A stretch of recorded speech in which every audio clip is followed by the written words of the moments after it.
Assalamualaikum warahmatullahi wabarakatuh. Ila hadratin Nabi Muhammad sallallahu alaihi wasallam wa ila jami'i mu'allifil kutub khususan mu'allif lubul usul wa ila jami'i masyayikh legaya wa bil khusus Rama Kiai Haji Muhammad Anwar Mansur wa ila jami'i musta'idina wa munawwibina wa jami'i muslimin wal muslimat al-Fatihah.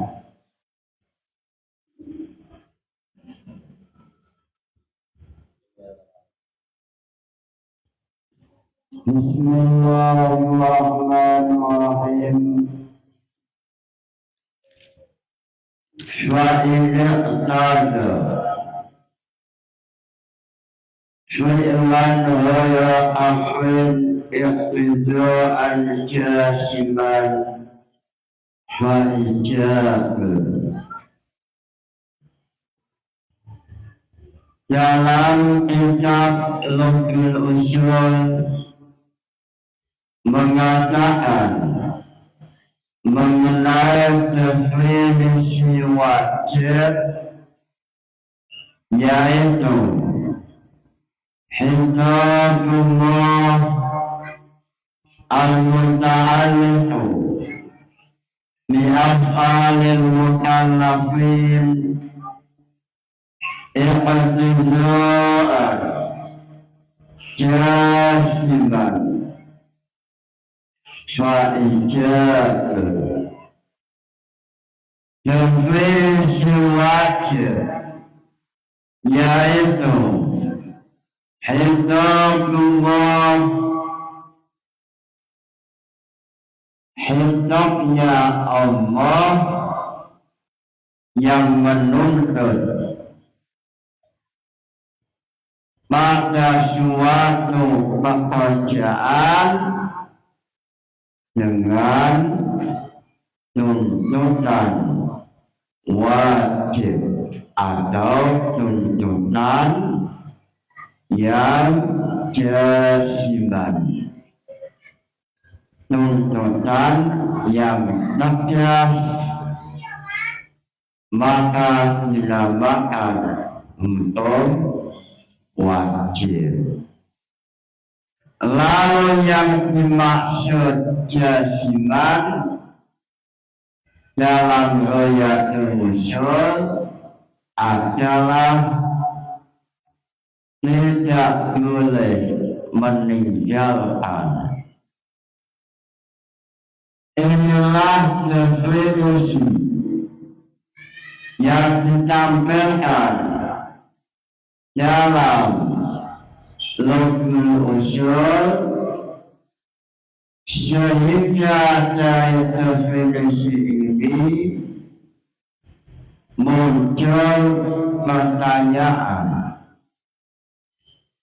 kenapa dalam kitab Al-Waraqat yang ditulis oleh Imam Al-Juwaini, definisi wajib tidak sama dengan definisi wajib yang ada dalam Lubul Usul. Dalam kitab Waraqat, definisi wajib yaitu ma yusyadu ala fi'lihi wa yu'aqabu ala tadi dalam warakat wajib adalah sesuatu yang apabila dilakukan maka mendapat pahala, apabila ditinggalkan mendapat dosa. Lalu apa perbedaan antara definisi yang ada dalam Lughul Ushul, yaitu iqtidaan jasiman dengan definisi yang ada dalam warakat. Mengenai pertanyaan ini muncul ulama dari Indonesia, ulama dari Pancasila, ulama dari NKRI, RKMI, yaitu Al-Alim Al-Alamah Imam Khatib Minangkabau, melalui tulisan beliau yaitu Nafahat Syarah Warakat, beliau menjawab pertanyaan ini. Beliau mengatakan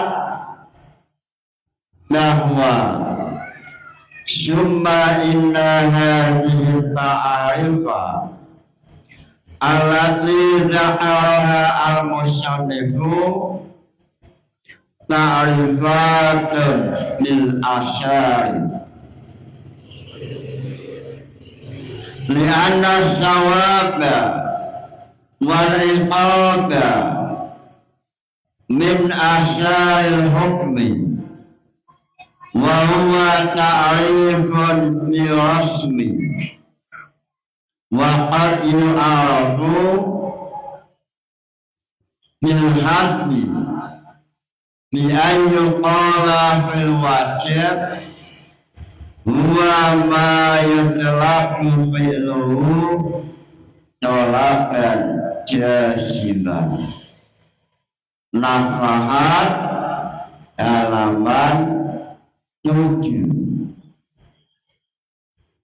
Imam Khatib Minangkabau dalam Nafahat, dalam kitab Nafahat Syarahnya Warakat, beliau mengatakan mengenai definisi yang ada dalam warakat, yaitu wajib ma yusabu ala fi'lihi wa yu'aqabu ala tarkihi. Ini adalah definisi rasm. Lalu definisi yang ada dalam Lughul Ushul, yaitu wajib adalah hidayatullah al-muta'alliqu bil mukallafi iqtidaan jasiman. Ini adalah definisi had. Sehingga dalam Sulam Munawwarah atau dalam ilmu manhaj menjelaskan bahwa mengenai definisi ada kalanya definisi hak, ada kalanya rasim. Sehingga apabila definisi wajib menggunakan hak, maka sesuai definisi yang ada dalam rukun usul. Manusiaku dalam rukun usul sudah Allah al-muta'allidu Nifilil mutallafina iqtidaan jasiman. Ini wajib secara definisi hal. Lalu untuk definisi wajib secara rasim atau dampak, wajib adalah manusiaku ala fi'lihi wa yu'aqabu ala tadi. Sehingga dalam ayat usul mengatakan bahwa definisi yang ada dalam rukun usul adalah definisi hak. Sehingga mengenai apa yang ada dalam rukun usul dan apa yang ada dalam warakat tidaklah berlawanan. Dalam ayatul usul halaman 12 mengatakan wa ada hati-hati dijamai al-mani ad-dafi'u lil-i'tiran ni annama urfa usulun la hujudun li'anna mumayyisya fiha harijun anil mahiyah. Dalam ayatul usul menampilkan definisi wajib adalah iqtidaan jasiman. Ini untuk menolak ulama yang mengatakan bahwa wajib apabila definisinya ma yusabu ala fi'lihi wa yu'aqabu ala tarkihi, ini definisi rasim. Sehingga rukun usul untuk supaya lebih istimewa menggunakan definisi hal. Sebab mengenai level kualitas, mengenai definisi yang pertama adalah definisi secara hak, lalu level sebawahnya definisi secara rasim. Sehingga apa yang ada dalam rukun usul adalah definisi yang istimewa atau yang kualitasnya nomor 1, yaitu menggunakan definisi atau jamak mana dengan had, tidak dengan rasul. Lalu mengenai Rasulullah mengatakan apabila Hidayatullah menuntut pekerjaan, meninggalkan pekerjaan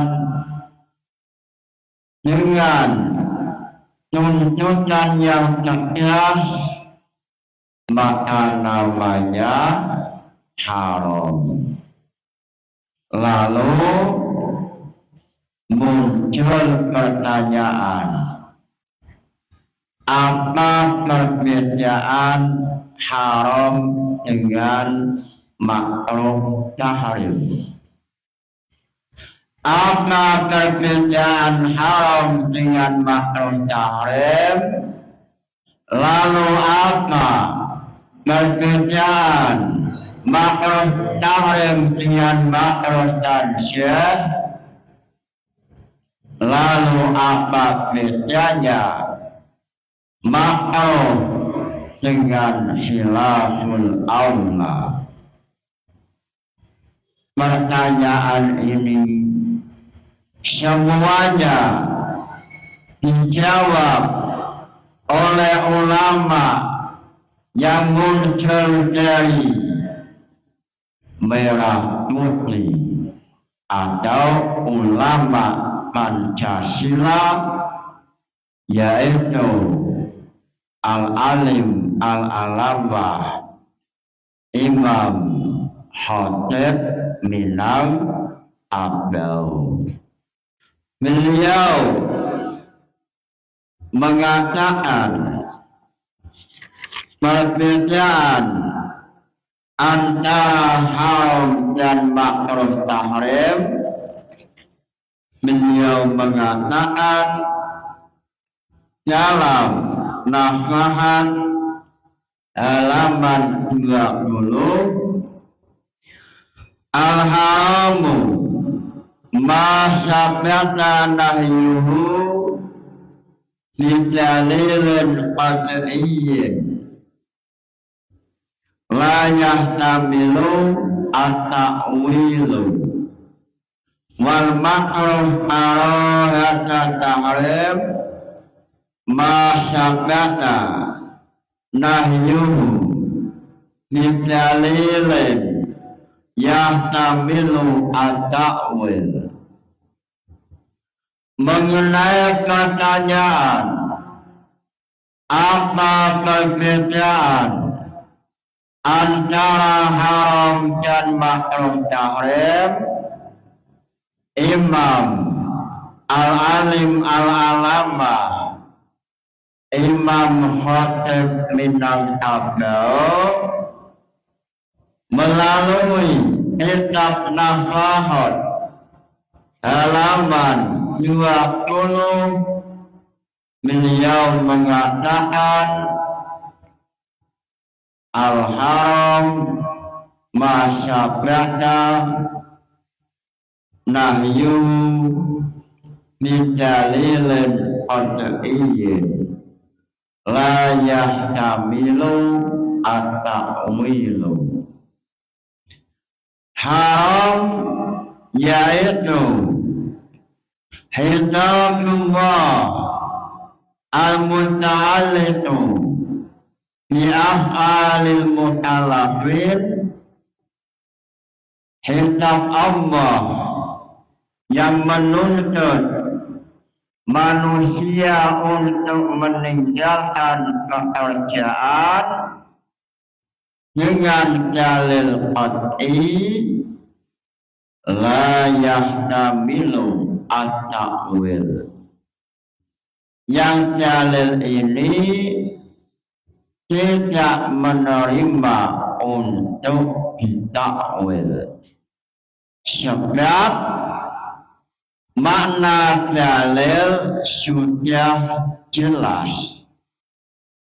Contoh semisal asyaniatun wasyani fasilitu perempuan yang melakukan zina atau laki-laki yang melakukan zina fasilitu maka jilidlah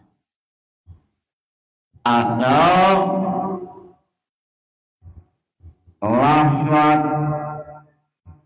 wala taqrabus zina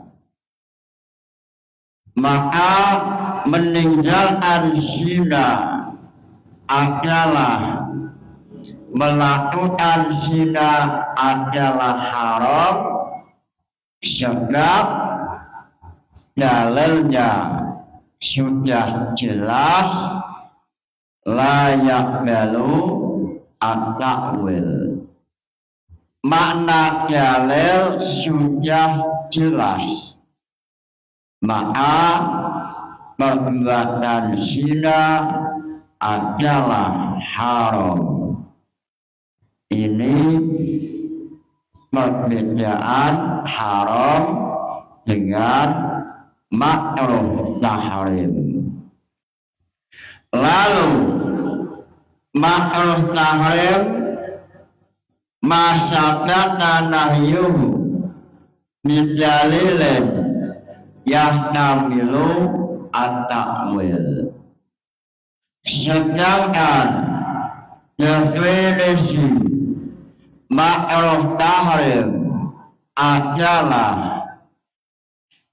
suatu hukum dengan sebuah dalil yang dalilnya masih menerima untuk ditakwil. Masyabata bidalilin yahtamilu at-ta'wil.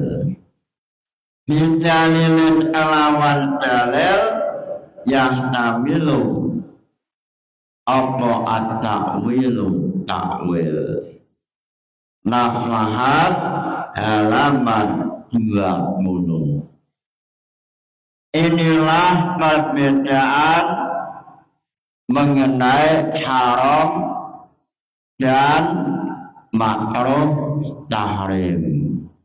Haram yaitu masyabata bidalilin qat'iyyin la yahtamilu at-ta'wil. Ini haram. Lalu makruh tahrim masyabata bidalilin yahtamilu at-ta'wil. Ini perbedaan haram dan makruh tahrim. Lalu muncul pertanyaan, apa yang ada dalam nafahat apakah sama dengan apa yang ada dalam thariqatul wusul? Jawabannya sama. Apa yang ditulis oleh Imam Khatib Minal Abau sama dengan yang ditulis dalam thariqatul wusul halaman 81. Qauluhu ta'ala tahrimin ayasimu fa'iluha wa dha'ara ba'duhum al-farqu bainaha wa bainal haram ma'a anna kullan yaqtadi al-isma bi annal awwala ma sabata bidalilin yahtamilu at-ta'wil wasani masyadaka bidalilin qat'iyyin au ijma'in au qiyasin au lawiyin au musyawin. Tariqatul usul halaman 81. Apa yang ditulis dalam nafahat sama dengan apa yang ditulis dalam Tariqatul usul. Dalam Tariqatul usul mengatakan makruh tahrim dan haram ini sama-sama pelakunya mendapat dosa. Lalu untuk membedakan antara makruh tahrim dengan haram, yang pertama yaitu makruh tahrim masyabata bidalilin yahtamilu at-ta'wil. Wasani ay haram masyabata bidalilin qat'iyyin la yahtamilu at-ta'wil. Bidalilin qat'iyyin au ijma'in au qiyasin. Inilah mengenai kejelasan perbedaan haram dan makruh tahrim. Muncul pertanyaan, apa perbedaan makruh tahrim dan makruh tanzih? Jawabannya adalah makruh tanzih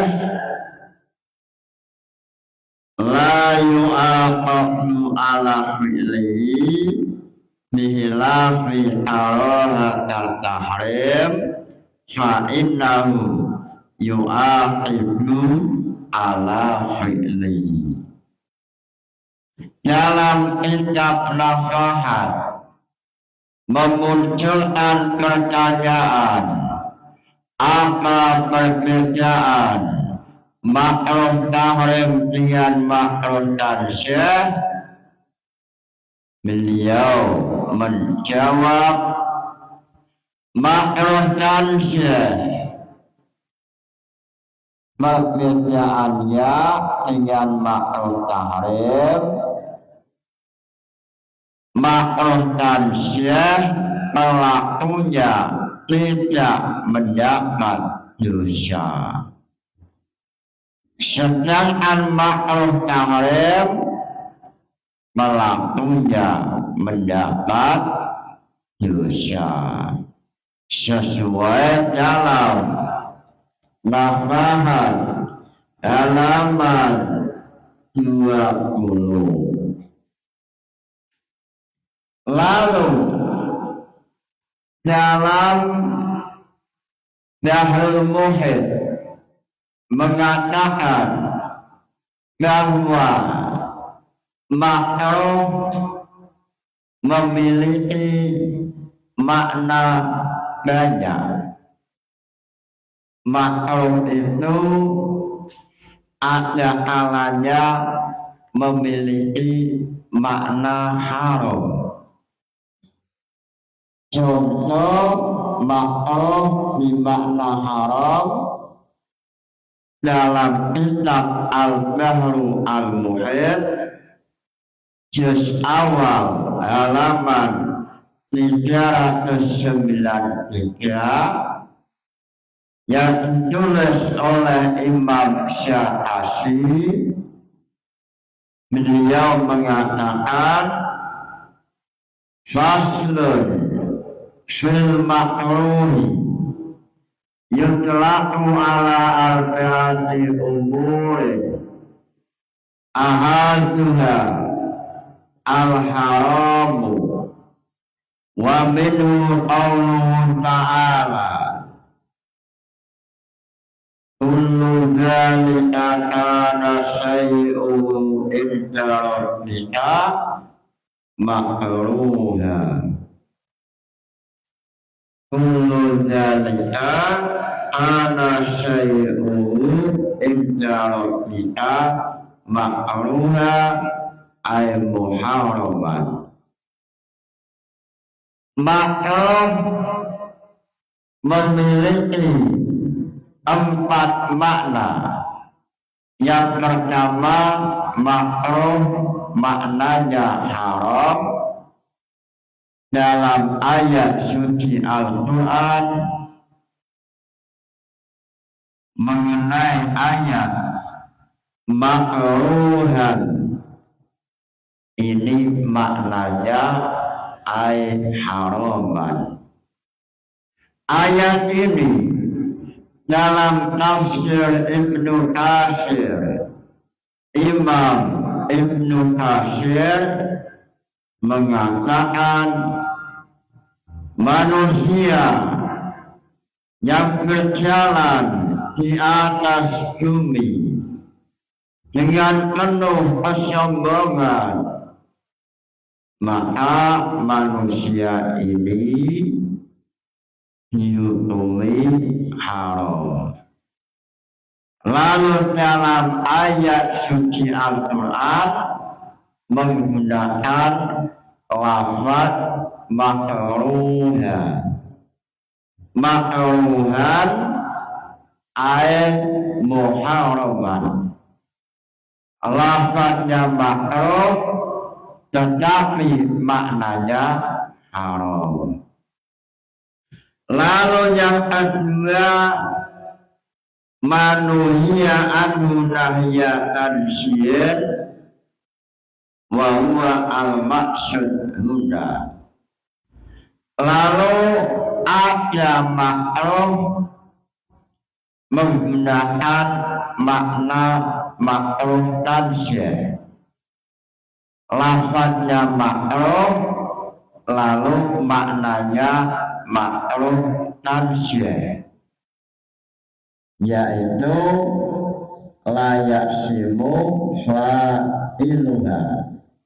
Makruh tanzih adalah pelaku tidak mendapat dosa. Lalu yang ketiga, makruh tarkul aula. Lafaznya makruh lalu yang kita hendaki adalah makna tarkul aula, meninggalkan yang lebih utama, seperti meninggalkan sholat duha. Sholat duha ini sunnah. Lalu apabila meninggalkan sholat duha maka makruh. Lalu yang dimaksud makruh dalam hal ini adalah makruh tanzih atau pelakunya tidak mendapat dosa.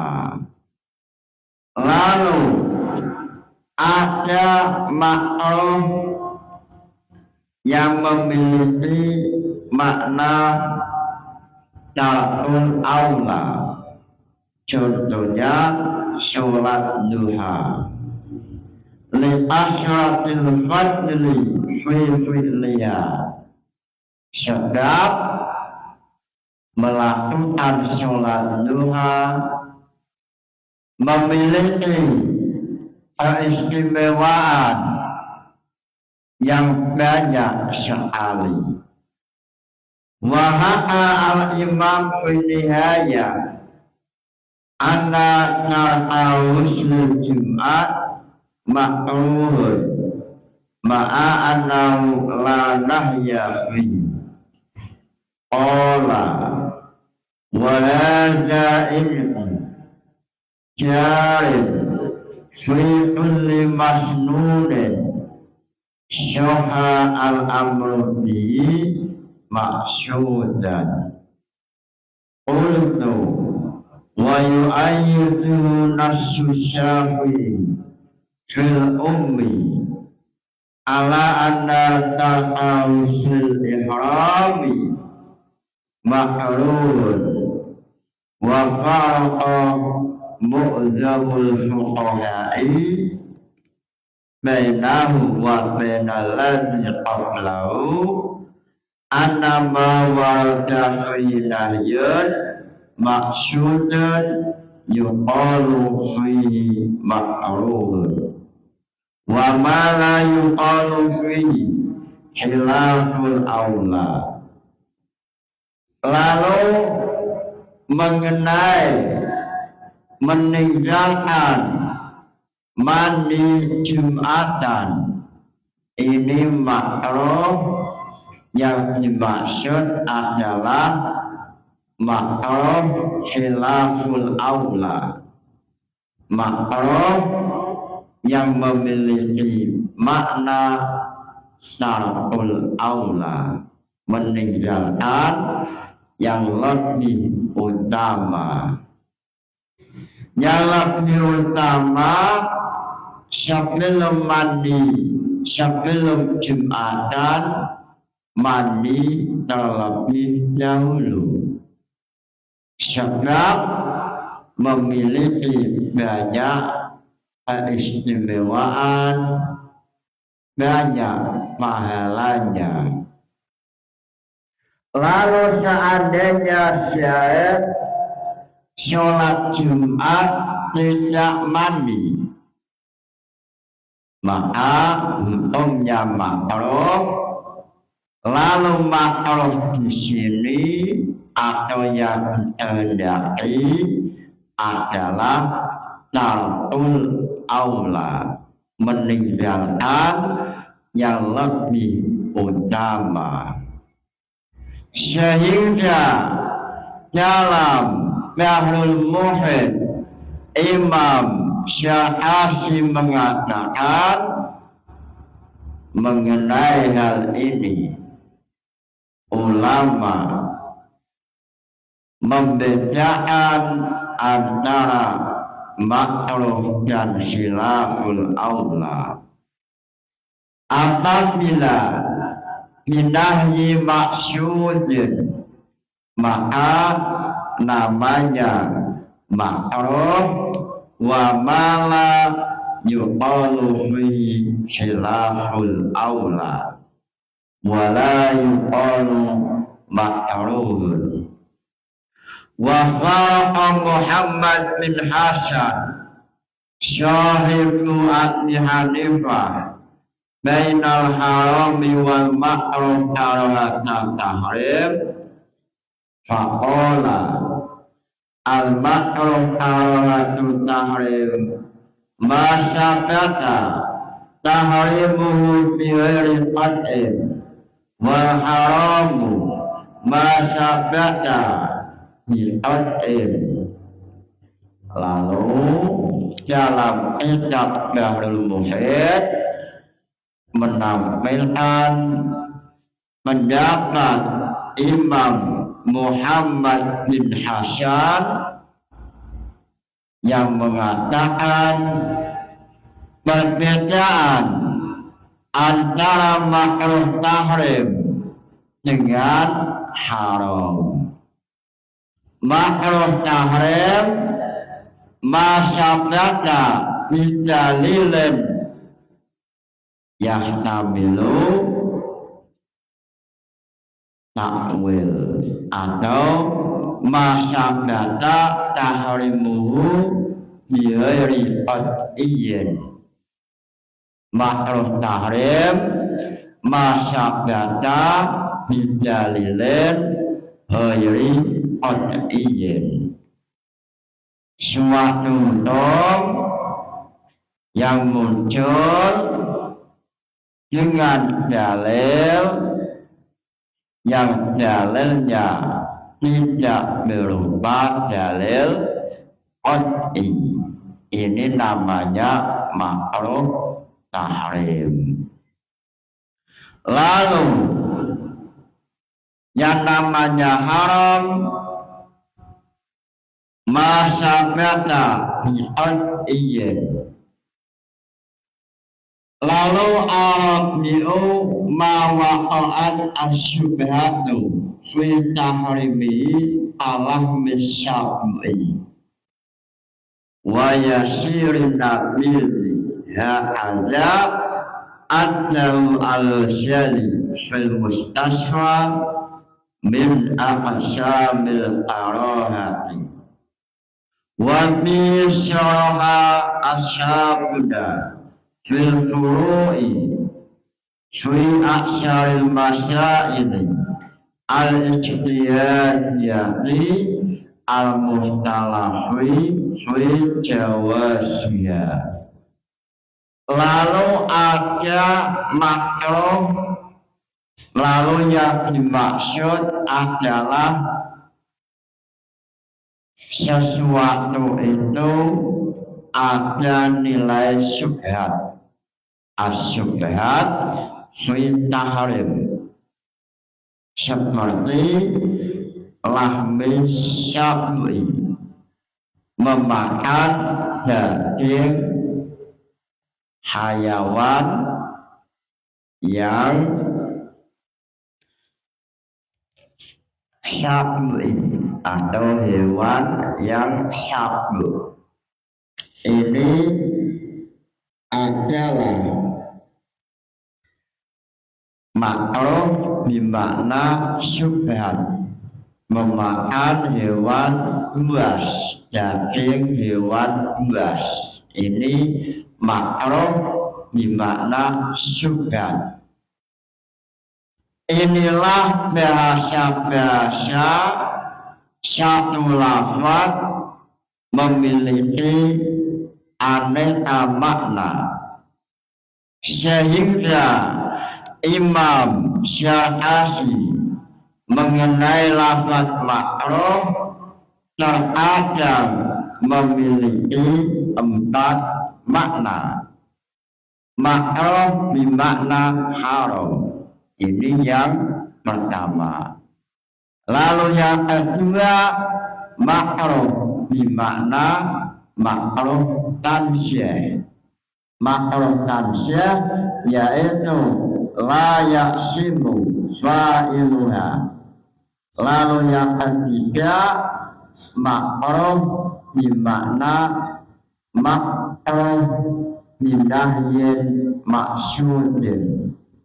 Lalu yang keempat, makruh yang artinya bahwa perbuatan itu ada nilai syubhat. Lalu dalam Ghayatul Wusul telah dijelaskan bahwa untuk membedakan makruh dan khilaful aula dengan cara binahyin masyusin au bighairi masyusin. Apabila menggunakan dalil masyus namanya makruh, apabila binahyin ghairu masyus namanya khilaful aula. Lalu dalam Ghayatul Wusul mengatakan wala yahuju anil maksud dalilul makruhi ijma'an au qiyasan li'annahu fil haqiqati mustanadul ijma'i au dalilul maqis alaih. Mengenai binahyin masyusin, ini mencakup ijma. Sebab ijma memiliki mustanad, landasan, dan landasannya itu adalah Al-Quran atau hadis. Sehingga bahasa binahyin mahsusin bisa saja dengan Al-Quran atau hadis atau dengan nas, atau binahyin mahsusin itu dengan ijma. Sebab dalam ijma pasti ada mustanad. Lalu dalam mustanadul ijma, landasan ijma, ini ada nahyi mahsusin. Lalu dalam bahasa nahyi mahsusin memasukkan mengenai maqis alaih. Sebab dalam qiyas ada hukum asal, yang mana dalam hukum asal ini ada istilah binahyin mahsusin. Sehingga dalam kitab Awaqidus Syata Imam Jalaluddin Asyuyuti menggunakan bahasa mengenai binahyi mahsusin. Beliau mengatakan fa'in ana binahyin mahsusin min nasin au ijma'in au qiyasin fa'arohatan